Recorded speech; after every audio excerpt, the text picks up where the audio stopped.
जय हिंद दोस्तों, नमस्कार सभी भाइयों को। साथियों, कर्ज के दलदल से बाहर कैसे निकले।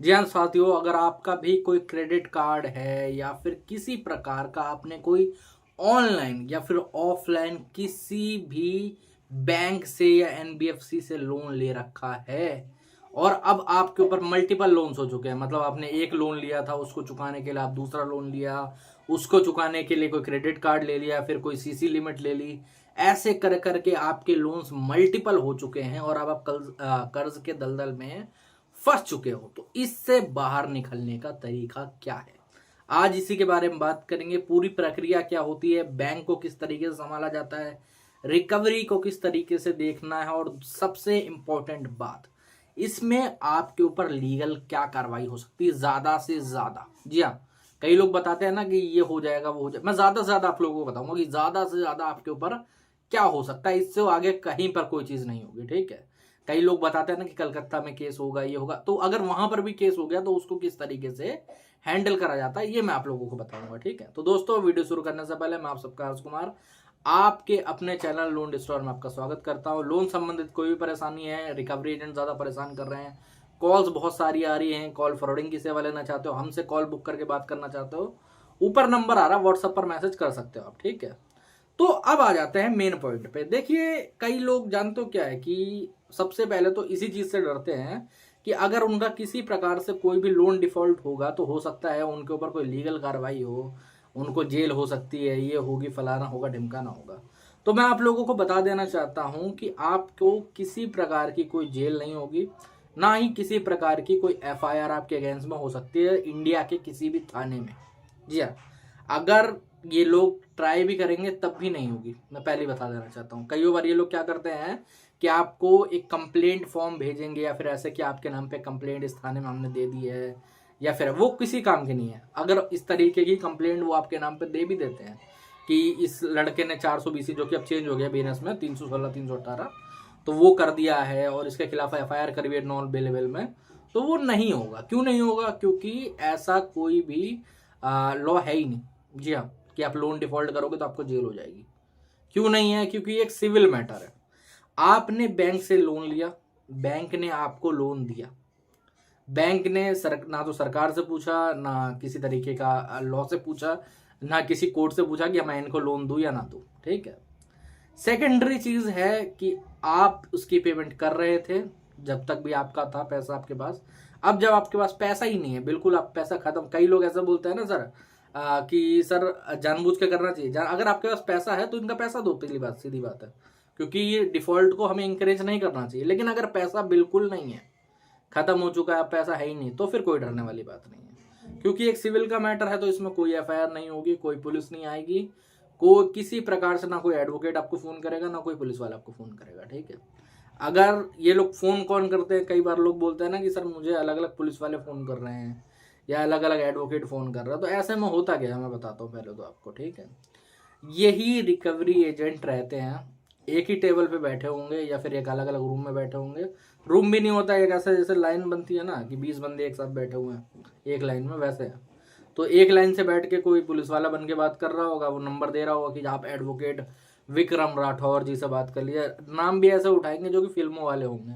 ठीक है, कि शाहरुख खान की पिक्चर का कोई फिल्म का नाम उठा लिया, अक्षय कुमार की कोई मूवी का नाम उठा लिया। ठीक है, और विक्रम राठौर जी से बात कर लीजिए। आप उनको फ़ोन मिला होगा विक्रम राठौर जी को, वो बोलेंगे कि ऐसे ऐसे इस कोर्ट में बस आपका केस गया हुआ है, मैं खड़ा हूँ लेके आपकी फाइल, आप ये बताओ कि आपको क्या करना है, पेमेंट करवा दो या सेटलमेंट कर लो।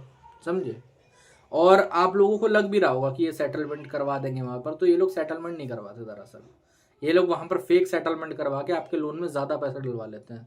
जैसे अगर आप ईएमआई भरोगे भी तो वहाँ पर हो सकता है कि वो आप 5-10 हज़ार रुपये ईएमआई भर दो, बट ये आप पे बोलेंगे कि अगर आपका 3 लाख का या 4 लाख का लोन है कि आप 30 हज़ार रुपये भर दो, अब आपकी सेटलमेंट हो गई। आप 30 हज़ार रुपये भरोगे, उनका 3 महीने का काम हो गया। अब वो 3 महीने तक आपको फ़ोन नहीं करेंगे, अगले महीने या फिर उसके बाद जब डिफ़ॉल्ट होगा, जब दोबारा से रिकवरी के पास जाएगा, हो सकता है ना तो इनके पास जाएगा लोन का केस, किसी और, अगर इनके पास आया तो पहली बात तो ये दोबारा पैसे मांगेंगे। ठीक है, बोलेंगे कि आपके में ये हो गया था, आप थोड़े पैसे और भर दो। अगर इनके पास नहीं किया तो ये आपको ब्लॉक कर देंगे, सीधी सी बात है। समझे? तो अब इसका निपटारा कैसे करना चाहिए? देखो, अगर आपने किसी प्रकार से भी कोई भी लोन लिया है तो मैं पहले कहना चाहता हूँ कि आपकी अपनी पर्सनल लाइबिलिटी है, ठीक है। आपको अपनी फैमिली को इसके अंदर नहीं लाना, ठीक है। मैं बताता हूँ कैसे। कई लोग क्या करते हैं कि वो फैमिली से बहुत ज़्यादा सलाह मशवरा करते हैं, और फैमिली वाले, देखो अब जैसे मैं आपको एक एग्जांपल देता हूँ। आप लोग सोचते होगे कि फैमिली मेरा सपोर्ट कर देगी, ठीक है। कुछ दिन पहले क्या हुआ था, एक लेडीज थी दिल्ली की, ठीक है, उनका लोन डिफॉल्ट हुआ था। तो वो 25-26 साल की लेडी होगी आई गेस, ठीक है। वो शादी वादी अभी हुई नहीं थी, तो लोन डिफॉल्ट हुआ था। तो मैंने बातचीत करी, मैंने समझाया कि ये बात है। तो जो फैमिली वाले होते हैं ना, वो सोचते हैं कि अगर लोन डिफॉल्ट करा है तो कोई बहुत बड़ा अपराध कर दिया, आप सीधे जेल ही होगी, तिहाड़ जेल जाओगे आप सीधे। तो उनकी जो मदर थी, उन्होंने बात करी सिंपली मेरे से कि भाई साहब आप क्यों सिखा रहे हो ये गलत करना है, फिर ऐसे करके, है नहीं है। मैं कहा ठीक है, अगर मैं गलत सिखा रहा हूँ और आप डिफ़ॉल्ट कर रहे हो और उसको गलती है, मैं सीधे कहता हूँ, ठीक है। फैमिली वालों को कहने पे कभी नहीं चलना चाहिए इस चीज़ पर, मैं बताता हूँ क्यों, ठीक है। तो मैंने उन पर बोला ठीक है, अच्छी बात है, आपको गलत लग रहा है तो आप एक काम करिए, अपनी लड़की के बिहाफ पे अपना पैसा भर दीजिए उसका, है ना। तो तब मदर बोलने लगी कि हमारे पास इतने पैसे कहाँ से आएंगे, हम क्या करेंगे। तो मैंने बोला फिर अगर आपके पास पैसे ही नहीं है तो आप अपनी बेटी को ट्रोमा क्यों दे रहे हो, आप उसे सिंपली ट्रॉमेटाइज कर रहे हो, आप उसे डेली सुनाते होगे, सुबह शाम गालियाँ देते होगे, है ना। और या तो लड़की है तो मारते भी हो सकते होगे, क्योंकि माँ बाप का तो जोर चलता है उस पर। जब लड़कों पे भाई साहब हाथ उठ जाते हैं तो फिर लड़कियां तो बहुत छोटी बात है, समझ रहे हो। एक केस था पंजाब का, ठीक है, एक लड़का था, अच्छा खासा जॉब करता था, सब कुछ करता था, बट वही बात है कि आजकल कंपनियां निकालने से पहले पूछती छोड़ना है। तो कंपनी ने निकाल दिया, कुछ दिक्कत हुई होगी, ले ऑफ वगैरह हो गया, अच्छा खासा इंजीनियर था बंदा, समझ रहे हो। तो जब आया घर पे तो घर वालों ने ट्रॉमेटाइज करना स्टार्ट कर दिया कि जॉब नहीं हो रही, ये नहीं हो रहा, तेरे चक्कर में हम बर्बाद हो गए। मतलब आप ये सोच लो कि अगर आप 10 साल भी अपनी फैमिली को बैठ के खिलाते रहो या फिर कुछ भी करो, मैं सिंपली लोन के मैटर बता रहा हूँ, हर किसी की फैमिली ऐसे नहीं होती, बट होती है एक्चुअली में, ठीक है। इसीलिए मैं बता रहा हूँ, एग्जाम्पल दे रहा हूँ, जो मैं सुनता हूँ वो मैं आपको बताता हूँ। तो यही बात आप सोच के देखो कि अब फैमिली वाले, वो 10 साल से 5 साल से जब से भी जॉब कर रहा है तब से पैसा दे रहा होगा, लोन भी संभाल रहा होगा, लोन के पैसे भी वो खा नहीं गया होगा। कोई अगर 10 लाख 20 लाख रुपए लोन लेता है तो वो कहीं जाके जुए में नहीं उड़ा देता पूरा पैसा। अगर मान लेता 20 लाख भी लोन लिया था, 10 लाख भी जुए में उड़ा दिया होगा, गलत काम करा होगा, 10 लाख उसने घर में जरूर यूज करा होगा, चाहे लड़का हो या लड़की, ओके। अब उसके बाद अगर जब डिफॉल्ट होता है या दिक्कत होती है, तब पूरी फैमिली मिलके एक अकेले बंदे को परेशान करना स्टार्ट कर देती है। आपको 10 बातें बोलेंगे, आपका खाना हराम कर देंगे। अगर आप जॉब आप छूटी होगी ना, तो भाई साहब सोच लो आपका जीना हराम हो रखा है घर पे, समझे। तो इसीलिए आपको क्या करना चाहिए, आपको ज़्यादा बातें लोन डिफॉल्ट के बारे में घर पे नहीं करनी चाहिए, चाहे आपकी वाइफ हो, मदर हो, फादर हो, किसी से नहीं करना। इसको कैसे संभालना है, इसको देखो, ये हल्ला गुल्ला करने से नहीं संभलेगा, ये संभलेगा कंप्लेंट्स करने से और चीज़ों को रोकने से। जैसे अगर कोई लीगल नोटिस आता है आपको किसी भी प्रकार से, आपके घर पे रिसीव होता है, मेल पे रिसीव होता है, तो अगर घर पे आया तो आप बोल दो कि भाई मेरा पेपर है, मुझे वापसी कर दो, तुम्हें कोई बात नहीं करनी, उससे खत्म करनी। आप समझाओ ही मत, आप उन्हें बोलना ही बंद कर दो कि इस नोटिस के अंदर क्या लिखा है, किस चीज़ का नोटिस है। मैं एक एग्जांपल देता हूँ। एक दिल्ली का लड़का था, उसने बताया कि सर पापा सेक्शन 25 का नोटिस आया। तो उसके पापा ने सर से मारा गूगल पे, सेक्शन 25 क्या है क्या नहीं है। तो देखा कि उसमें उनको बाकी चीज़ें नहीं दिखी होगी कि नॉन बेलेबल ऑफेंस है, सब कुछ है, ये सारी चीज़ें, और लोन में अक्सर ऐसा होता रहता है, कलकत्ता वगैरह केस लगता रहता है। उनको दिखा कि इस पे 2 साल तक की जेल है। भाई साहब वो टूटे रात भर, मैंने कम से कम आधा घंटा उनको समझाया होगा, उनके फादर को, कि देखिए ऐसा नहीं है, ये चीज़ है। मानने को तैयार नहीं है, क्यों मानेंगे। मतलब अपने दिमाग को एक्सपेंड नहीं करना, बच्चा परेशान होगा, उसको दिक्कत होगी, उसको और परेशान करो, इतना परेशान करो कि भाई साहब वो अपना उम्मीद ही छोड़ दे, समझे। और ऐसा ही होता है मेनली, जो बंदे लोन के डर के मारे कोई गलत कदम उठाते हैं, उनके साथ एक्चुअली में ये चीज़ होती है। वो उनको इतना डरा दिया जाता है, उनको इतना टॉर्चर कर दिया जाता है कि वो अपनी होप खो देते हैं, समझे। तो सबसे पहले आप कैसे हैंडल करना है आपको, थोड़ा मैंने ज़्यादा आपको टॉर्चर दे दिया होगा बता के, लेकिन बताना ज़रूरी है, क्योंकि लोग फैमिली को सोचते हैं कि यार ऐसी चीज़ों में फैमिली मेरा सपोर्ट करेगी। नहीं करेगी मेरे भाई, आपको खुद संभालना रहेगा, ठीक है। हाँ, हो सकता है आगे चल के सेटलमेंट में आपको कुछ पैसे फैमिली दे दे, लेकिन जो बीच में आपको कंप्लेंट्स रहेंगी, नोटिस रहेंगे, उनको खुद संभालना है। किसी से कोई बात नहीं करनी, किसी को कुछ समझाने की जरूरत नहीं है, ओके। तो सबसे पहले अपने टॉपिक पे आ जाते हैं। देखो, कॉल्स और विजिट वगैरह बहुत ही छोटी चीज़ है, मैं आप लोगों को बता देता हूँ। इनको कंप्लेंट से बिल्कुल रोका जा सकता है, ठीक है, बिल्कुल रोका जा सकता है, बिल्कुल ख़त्म करा जा सकता है, ओके। कैसे रोकना है, किस तरीके से ख़त्म करना है। पहले तो ये डर हटा दो कि अगर एक आधा कोई घर पे आ गया आपके, तो वो बिना पैसा लिए जाएगा नहीं। आपकी मर्जी है, आप उसे घर से गेट से ही भगा सकते हो चाहो तो, अगर वो बिना आईडी कार्ड के, बिना ऑथराइजेशन लेटर के और बिना DRA के सर्टिफिकेट के आ रहा है। जेब में से फ़ोन निकालो, वीडियो कैमरा ऑन करो, 10 मिनट वीडियो बनाओ, कोई दिक्कत नहीं है। 10 मिनट में से अगर एक भी गलती कर देगा ना, एक जगह पे भी तू तड़क कर देगा आपसे, तो भाई वहाँ पर उसकी नौकरी गई।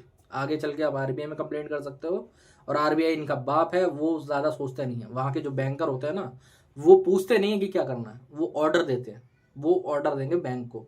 और RBI में जो केसेस जाते हैं ना, जो हम लोग कंप्लेंट्स वगैरह करते हैं RBI में, उसमें 90% कंप्लेंट्स, मतलब 90 नहीं, 99% कंप्लेंट्स ऐसी होती हैं जिसमें बैंक के खिलाफ ही ऑर्डर पास करा जाता है, जिनमें प्रूफ होते हैं। क्यों करा जाता है? क्योंकि RBI बायस नहीं है, उसने पूरा मैकेनिज्म बनाया है। बात क्या होती है कि आप उन तक पहुंच ही नहीं पा रहे हो, बात ये है। हाँ, RBI का एक रूल है कि 30 डेज के बाद ही आपको कंप्लेंट वगैरह कर सकते हो आप। तो आपको कॉल्स वगैरह शुरुआत में जब आती है, तब आप तभी से मेल करना स्टार्ट कर दो कि भाई साहब मुझे कॉल पे गाली गलौज कर रहे हैं या बदतमीजी कर रहे हैं। कई लोग जान तो कंप्लेंट गलत तरीके से करते हैं। जैसे अगर आपको कॉल्स आ रहे हैं, तो आप ये नहीं बोल सकते कि मेरे को बहुत सारे कॉल्स आ रहे हैं या फिर कॉल्स आ रहे हैं, तो इसको नहीं रोक सकते। अगर आप पे बदतमीजी करी जा रही है, गाली गलौज करी जा रही है या फिर कुछ और बोला जा रहा है, तो उसकी कंप्लेंट आप कर सकते हो, समझे। विजिट हो रही है, आप ये नहीं कह सकते कि विजिट को रोक दो। आप ये कहो कि विजिट हो रही है बिना आईडी कार्ड, ऑथराइजेशन लेटर और बिना DRA के सर्टिफिकेट के। घर पे आ रहे, बैठ जा रहे, पैसे दिए बगैर जाने की नाम ही नहीं ले रहे। वीडियोग्राफी करो, आईडी कार्ड नहीं दिखाएगा वीडियो पे, तो अपने आप प्रूफ हो जाएगा कि ये बंदा फेक है, ये बंदा ऐसे ही घुसा है आपके घर पे। आप उसके खिलाफ FIR तक करवा सकते हो बाद में, लीगल प्रोसीडिंग में, एक तरीके से, समझ रहे हो। तो ये पूरा वे है, इसी तरीके से वो होता है। लीगल को हैंडल करना भी बहुत आसान है। आपको नोटिस आ रहे हैं, आप नोटिस देखो, वो नोटिस अगर चेक करो रियल है, एडवोकेट के पैनल से ही आया है उनके, या फिर बैंक के थ्रू ही आया है, तो उस पर उस नोटिस का रिप्लाई, ऑब्जेक्शन वगैरह डलवाओ, कोई दिक्कत नहीं, कोई परेशानी वाली बात नहीं है, वहीं पर बात खत्म हो जाएगी, ठीक है। रही बात केसेस की, कई लोग बोलते हैं ना कि चेक बाउंस का या फिर ECS का केस कर दिया, या फिर आजकल बहुत छाया हुआ है फॉर्जरी का केस कर देते हैं। तो ऐसे में क्या होगा, ये तीनों केसेस बेलेबल ऑफेंस है, ठीक है। आप जाओगे, आपको सेम डे बेल मिलेगी, वो वहीं पर ख़त्म, उसके बाद आगे केस चलता रहेगा। इसमें आप, मैंने बहुत दिन हो गए, झूठ नहीं कहूँगा, जो बंदे समन को इग्नोर करते हैं या फिर वह है, उन्हीं का कभी कभार अरेस्ट होता है, और वो भी मैंने कहा है कि बेलेबल ऑफेंस है, तो वहाँ पर बेल मिल जाती है, समझे। वहीं पर आप जाओगे कोर्ट में, आपको सेम डे बेल दे देगा, आधा 1 घंटा लगता है, ख़त्म कहानी। तो डरना नहीं है, ये नहीं सोचना कि भाई साहब ये कोई क्रिमिनल, हाँ वो आपको लिखेगा, देखो समन में लिखा रहता है क्रिमिनल ऑफेंस है, लेकिन ये जो केसेस है ना, ये सिविल में भी आते हैं और क्रिमिनल में भी आते हैं। इनको ना तो पूरी तरीके से क्रिमिनलाइज करा गया है, और ना ही पूरे तरीके से इनको सिविल में डाल दिया गया। क्यों डाला गया? सिविल में अगर पूरी तरीके से डाल देते तो फिर वो अलग गलत हो जाता थोड़ा, मतलब एक तरीके से, समझ रहे हो। क्योंकि ये कुछ केसेस ऐसे भी होते हैं लोन के अलावा, जिनमें सिचुएशन होती है जिनके अंदर ये क्रिमिनलाइज में जाते हैं, ठीक है। तो आपको ये देखना है कि सेम डे बेलेबल ऑफेंस है, कोई दिक्कत वाली बात नहीं। समन आता है, 1-2 डेट पे आपका लॉयर चला जाएगा, वहाँ पर पेश हो जाएगा, उसके बाद एक बार आप चले जाओ, बेल ले लो, खत्म करो कहानी, कोई दिक्कत नहीं, कोई परेशानी नहीं है, वहाँ पर ये मैटर क्लोज हो जाएगा। ओके, आगे केस चलता रहेगा, आपका लॉयर जाता रहेगा, पेश होते रहेंगे, केस बहुत लंबे चलते हैं ये, ठीक है। उसमें भी ऐसा नहीं है कि एक बार ऑर्डर पास हो गया, वहाँ पर एट दी एंड लोग पूछते हैं ना कि सर ज़्यादा से ज़्यादा अगर केस चला तो फिर क्या होगा? कुछ नहीं होगा, सेटलमेंट होगी। कोर्ट ऑर्डर करेगा कि भाई साहब 10%, 20% या 15% में सेटलमेंट कर लो, आप बोलोगे कि ठीक है, बैंक वहाँ से एग्रीमेंट बनाएगा, सेटलमेंट लेटर निकालेगा, आप पेमेंट करोगे, सेटलमेंट हो जाएगी। ऐसा ही होता है, समझे। तो डरो मत, घबराओ मत, टेंशन मत लो, ठीक है। और मैंने जो स्टेप्स बताए उनको फॉलो करो, उनके अलावा ज़्यादा कुछ करने की ज़रूरत नहीं है, ठीक है। और अगर अभी भी डर लग रहा है, अभी भी टेंशन हो रही है, तो मेरे भाई ऊपर नंबर आ रहा है, व्हाट्सएप पर मैसेज कर सकते हो, व्हाट्सएप के माध्यम से हमसे जुड़ सकते हो, ठीक है। तो दोस्तों, जय हिंद।